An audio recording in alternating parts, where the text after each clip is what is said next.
Hello friends, welcome to academy.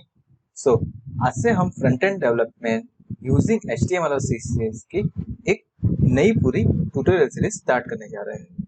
अब यहाँ पे जैसे कि आप देख पा रहे हो, हम सबसे पहला जो हमारा सेशन होने वाला है वो है कि एचटीएमएल क्या है। जैसे कि हम स्टार्ट करते हैं वेबसाइट डेवलपमेंट, तो सबसे पहली चीज ये आती है कि एचटीएमएल एग्जैक्टली एचटीएमएल होता क्या है, कैसे वर्क करता है, उसके बारे में हमें सबसे पहले जानना होगा।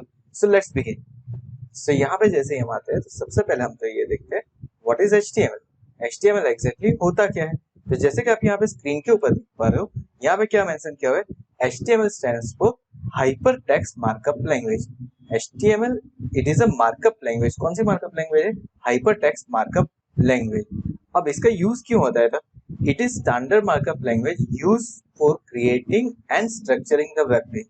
हमारे पास जो भी वेब पेजेस होता है, उन वेब पेजेस को स्ट्रक्चर करने के लिए, उन वेब पेजेस को डिजाइन करने के लिए हम किसका यूज करते हैं? हम यूज करते हैं HTML का।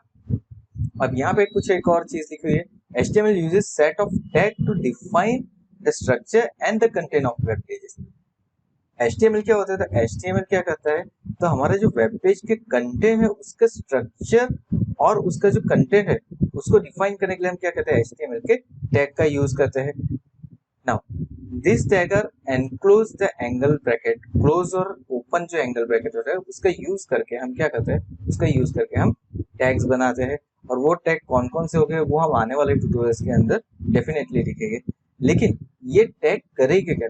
ये टैग क्या करेंगे? इंटरप्रेट करेंगे हमारे डेटा को वेब पेज के ऊपर कि वो डेटा कैसे दिखना चाहिए।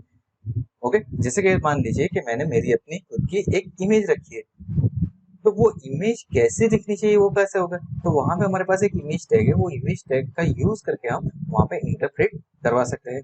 जैसे कि यहाँ पे दिया हुआ है क्या? देख, HTML document consists of series of elements that define different part of web page such as a heading, paragraph, images, link, table, form and more। मतलब क्या होता है? HTML documents क्या होता है? It is a series of element जिसके अंदर image हो सकती है, डिवीजन हो सकता है, पैराग्राफ्स हो सकते हैं, इमेजेस हो सकती है, टेबल्स हो सकती है, लिंक हो सकता है, फॉर्म हो सकता है। ये सारी चीजें किसके अंदर बनेगी? ये सारी चीजें बनेगी HTML के अंदर। और HTML का वेब पेज क्या होगा? It is a document, it is a collection of all this elements. Okay, I hope आपको ये चीजें समझ में आ गई होगी HTML के अंदर। नाउ अब HTML का अगर मुझे यूज करना है तो ऑब्वियसली जब हम HTML का डेवलपमेंट करेंगे उसके लिए कुछ टूल्स का यूज करेंगे। तो हम कौन कौन से टूल्स का यूज करेंगे वो देखते हैं। तो सबसे पहले जो टूल आता है वो आता है सबलाइम टेक्स्ट एडिटर। हम HTML को एडिट करने के लिए सबलाइम टेक्स्ट एडिटर का यूज कर सकते हैं। एज वेल एज जो हमारे पास दूसरा टूल है वो है विजुअल स्टूडियो कोड। इन दो टूल्स के अलावा आप नोटपैड, नोटपैड प्लस प्लस जैसे टूल्स का भी यूज कर सकते हो।